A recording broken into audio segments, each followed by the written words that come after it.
Tiga, mulai. Ya, Assalamualaikum warahmatullahi wabarakatuh. Waalaikumsalam warahmatullahi wabarakatuh. Kami dari kelompok Oren, kami akan mempresentasikan tentang hasil proyek kami yang bertema e-commerce yang berjudul myshoes.co.id. Sebelum kami mempresentasikannya, berikut kami perkenalkan anggota-anggota dari kelompok kami. Yang pertama ada ketua kami yaitu Alwi Dahlan. Yang kedua ada Fitra Ramadan sama Rizal Fakhrudin. Ada Alma Hadiati dan saya sendiri Dika Putra Rifani. Berikut materi yang akan kita bahas. Yang pertama,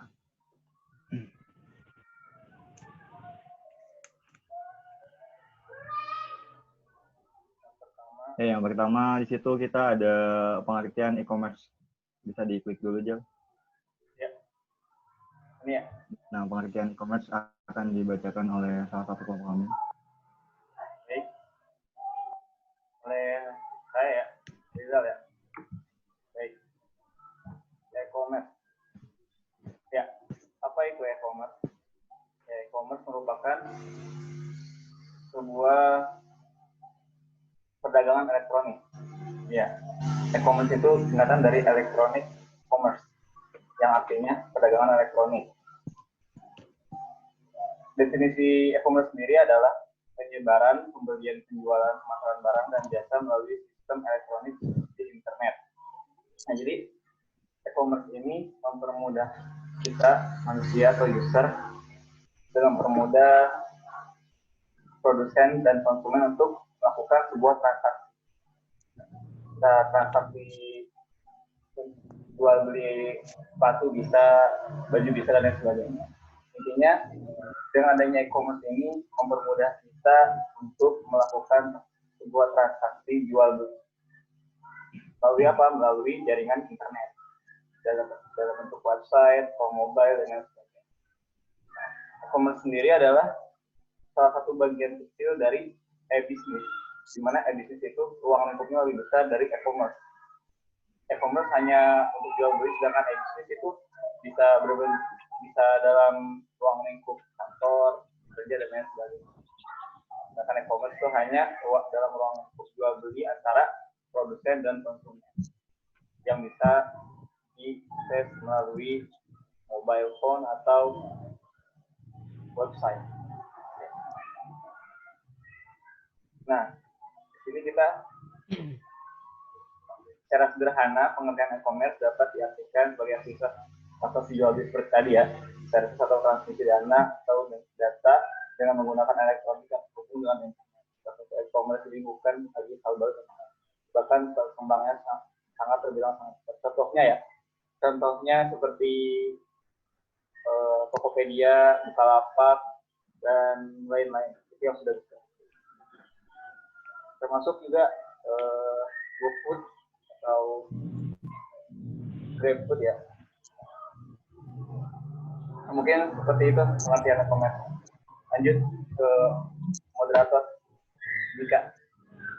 Dan berikut merupakan pengertian e-commerce. Yang kedua, kita mau bahas tentang tema yang kita ambil ya. Untuk itu ada yang membahas materi tersebut. Silakan dipersilakan untuk membahas. Oke. Tema yang kami ambil di sini yaitu e-commerce dengan nama project myshoes.co.id. Seiring berjalannya perkembangan zaman, penjualan sepatu di Indonesia menuai banyak respon yang negatif karena sistem penjualannya yang masih face-to-face, membuat user atau pembeli merasa kerepotan dan tidak nyaman karena masih banyak penjual sepatu belum menerapkan sistem. Untuk tema cukup segitu aja. Saya kembalikan ke moderator. Oke. Setelah tema dibahas, kita langsung bahas ke latar belakang aja ya. Langsung disampaikan oleh Alma ya. Di sini saya akan menjelaskan mengenai latar belakang kenapa kelompok kami mengambil ide awal yang temanya e-commerce sepatu ini.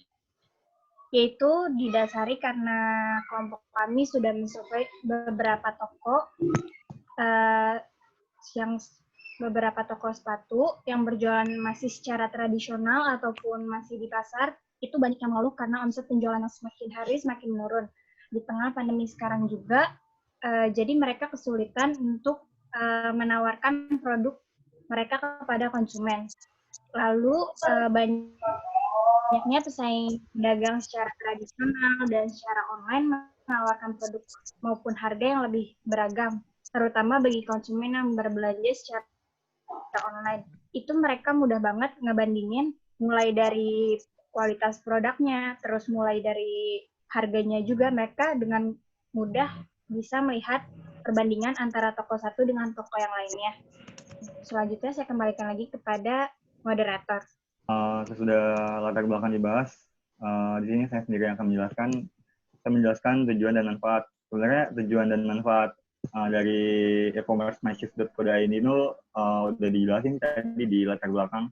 Tapi di sini saya perjelas saja. Pertama yang pasti apa sih namanya?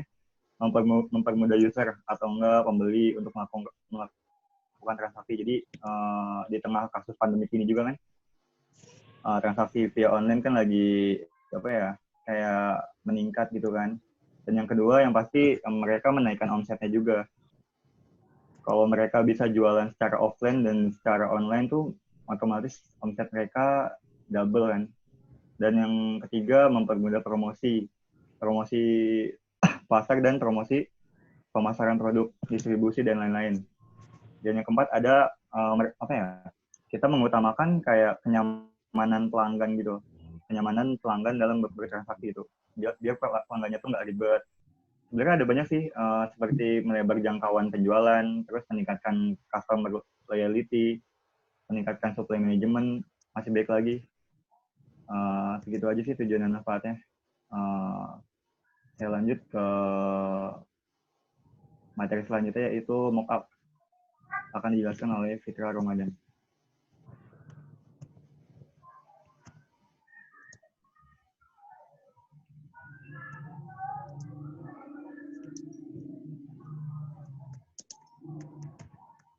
Fit, itu lo di-mute, Fit. Lo di-mute.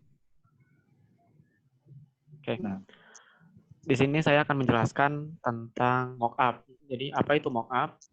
Mockup merupakan sebuah media berbentuk visual atau preview dari sebuah konsep desain datar yang diberikan efek visual sehingga hasilnya sangat tampak atau menyerupai wujud nyata dari sebuah proyek. Nah, dalam bahasa kitanya mungkin sehari-hari, kalau mockup itu kayak contohnya gitulah. Jadi sebelum hasilnya itu ditampilkan benar-benar jadi, ada contoh yang belum jadinya gitu. Jadi masih mentahnya lah gitu. Jadi sebelum ini dicetak nanti bakal seperti apa nih kayak gitu. Oke. Nah, di sini ada dari screenshot toko online ya. Nah, di sini ada tampilan halaman login. Nah, login di sini khusus untuk login admin ya. Di sini ada login untuk admin. Jadi admin itu sebagai pengelola toko online itu sendiri. Oke, next. Nah, setelah login, password dan username-nya dimasukin, lalu akan tampil di halaman dashboard ya, halaman admin bagian pertama. Nah, di sini seperti kita lihat ada tombol-tombolnya, terus dari dashboard, data kategori, data produk di situ ada, data customer atau data pembelinya yang udah bikin akun ada juga, terus data transaksi, berapa orang yang udah beli, terus laporan penjualan juga, terus data admin. Jadi adminnya pengelola tokonya itu nggak cuma satu ya, bisa banyak kayak karyawan toko yang betulan nih yang dalam gedung misalkan. Ya itu kan nggak cuma satu kan, ada kasirnya, ada pelayannya, terus ada yang jaga bagian gudangnya. Nah, di adminnya pun seperti itu, ada bisa lebih dari satu. Next. Nah, di sini langsung masuk ke halaman data produk. Data produk di sini langsung aja ke prosesnya. Kalau kita klik tombol yang ada di pojok kanan atas yang warna biru itu, yang persegi panjang ada logo tambahnya. Di situ untuk menambahkan produk yang mau kita jual. Kalau kita udah nambah produk di situ, otomatis customer atau pembeli itu langsung bisa melihat apa saja produk yang dijual. Coba next. Nah, ini sudah halaman depan ya, halaman user, bukan halaman admin. Jadi inilah tampilan yang akan diperlihatkan ke pembeli. Oke. Coba bisa di next. Nah, jadi sebelum si customer itu bisa belanja ya, dia harus bikin akun dulu gitu. Umpamanya dia sudah bikin akun, nah nanti akan dialihkan ke login customer. Jadi tinggal masukin email yang udah dibuat, terus passwordnya juga, lalu klik login. Next. Nah, di sini contoh udah loginnya dengan nama Soleha, emailnya soleha@gmail.com ya, nomor handphonenya, terus di situ alamatnya ada tertera di situ. Ini kita random saja, asal saja ya. Nanti alamat dan data diri semua ditampilkan di situ. Bisa di next. Nah, di sini contoh dari katalog ya, atau daftar-daftar produk yang ditampilkan kepada si pembeli atau calon pembeli. Nah, jadi dia bisa lihat-lihat dulu kalau misalkan produknya banyak, mungkin di pojok kanan bawah itu ada lebih dari satu page, ada mungkin ratusan produk. Nah, tapi untuk example-nya kita kasih 4 produk dulu. Kasih 4 produk. Terus next. Nah, di sini halaman contoh kalau kita milih sepatu Converse ceritanya. Nah, di sini kita bisa lihat dulu gambarnya, terus nama sepatunya, ada harganya, terus ada bintangnya di situ, kayak kualitasnya segimana sih. Nah, lalu di situ ada tombol untuk masukkan ke keranjang, ya. Di next. Nah, kalau sudah login, ya, dia akan langsung masuk ke isi keranjang belanja. Nah, untuk fitur di sini ada gambarnya, ada namanya, ada harganya. Nah, jumlah itu adalah jumlah produk yang mau kita beli. Misalkan kalau kita klik 2 ya berarti 2 pasang sepatu gitu kan. Dan kalau kita klik update keranjang, otomatis si total harganya yang tadinya 130 jadi dikali 2. Jadi 260.000, contohnya begitu. Tapi kita ambil example-nya, contohnya di sini satu aja. Oke, langsung next.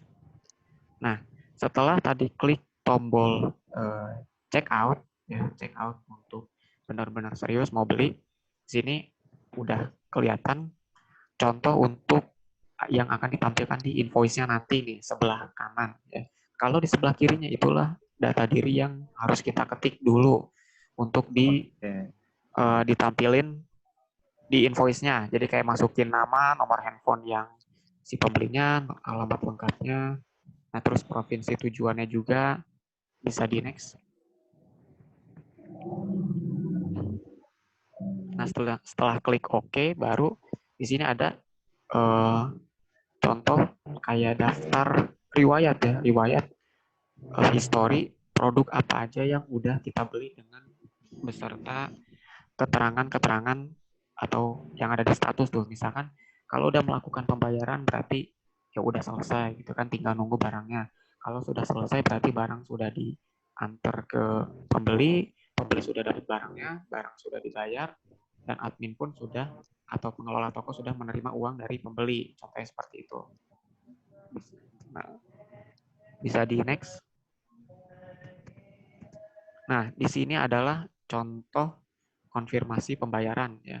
Tadi kalau sebelumnya maaf kalau tadi kita lihat ada tombol warna biru di tengah-tengah itu, jadi konfirmasi. Nah, tombol konfirmasi pembayaran kalau kita klik ini, coba diklik ke halaman berikutnya. Nah, akan dialihkan ke halaman seperti ini. Konfirmasi pembayaran. Di sini ada nomor rekening yang si pengelola tokonya, terus atas nama tokonya apa nih? Contoh banknya di sini BRI. Nah, terus di situ ada upload bukti pembayaran browser. Browse di situ artinya kalau kita udah transfer uang kan kita dapat struk ATM-nya. Nah, itulah yang difoto beserta ada bukti pembayaran Oh, jadi nominalnya, terus ya ada nominalnya, ada tanggalnya, terus benar kan di pengirimnya, terus alamat yang dituju, jadi bukan bukan fiktif ya, bukan fiktif. Nah, jadi benar-benar buktinya itu diupload. Setelah kita upload, lalu bisa di next. Nah, inilah contoh invoice, tapi invoice yang ditampilkan di komputer. Jadi bukan invoice dalam bentuk siap cetak ya. Di sini ada keterangannya, daftar barang yang kita beli, terus di sini beratnya berapa, total belanjanya berapa, ongkos kirimnya juga berapa, total bayarnya jadi total berapa, status menunggu pembayaran. Kalau misalkan sudah bayar berarti nanti akan ada tulisan contohnya diproses gitu oleh admin. Nah, lalu bisa di next. Nah, inilah contoh invoice yang siap cetak ya. Jadi inilah yang akan ditampilkan di layar si pembeli. Nah, kalau sudah ditampilkan di layar si pembeli ini, si pembeli tinggal meng-screenshot, lalu boleh di-print, boleh juga enggak. Gitu. Pokoknya yang penting ada bukti dari si penjual kepada si pembeli kalau ini loh barangnya siap kirim, terus udah bayar, alamatnya jelas, ongkos kirimnya berapa, alamatnya berapa, total produknya sekian, gambar produknya sekian, benar nggak nih produknya yang dibeli yang ini? Kalau benar, oke, inilah invoice-nya gitu. Oke, jadi itu yang bisa saya jelaskan tentang mockup. Selanjutnya saya balikan ke moderator. Oke, berikut sudah dijelaskan mockup-nya oleh Fitra Ramadan. Bisa di next ya?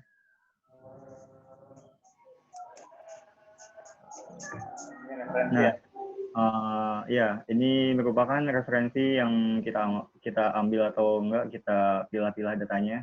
Ada jurnal manajemen dan bisnis, jurnal penerapan e-commerce, terus implementasi dan pengujian web e-commerce, sama implementasi sebagai media penjualan online. Dan yang terakhir, kesimpulan dari kita akan dijelaskan oleh ketua kita, yaitu Alwi Dahlan.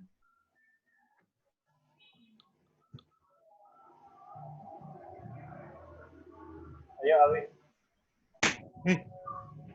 Gimana? Kesimpulannya, Wi. Kesimpulannya. Apa? Kesimpulan.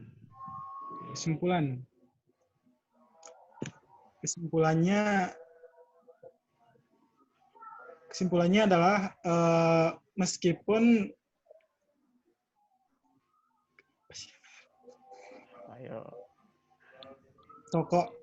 kesimpulannya adalah di zaman sekarang ini kita harus benar-benar bisa bersaing dalam berdagang, terutama di era teknologi yang semakin canggih. Untuk itu, sudah seharusnya setiap usaha kita itu memiliki toko online untuk menunjang agar produk kita itu bisa semakin laris dan banyak peminatnya hingga ke seluruh dunia. Udah? Oke. Berikut merupakan presentasi dari kami. Kurang lebihnya mohon dimaafkan. Sekian dari kami. Wassalamualaikum warahmatullahi wabarakatuh. Waalaikumsalam warahmatullahi wabarakatuh. Gue udah boleh ketahui belum?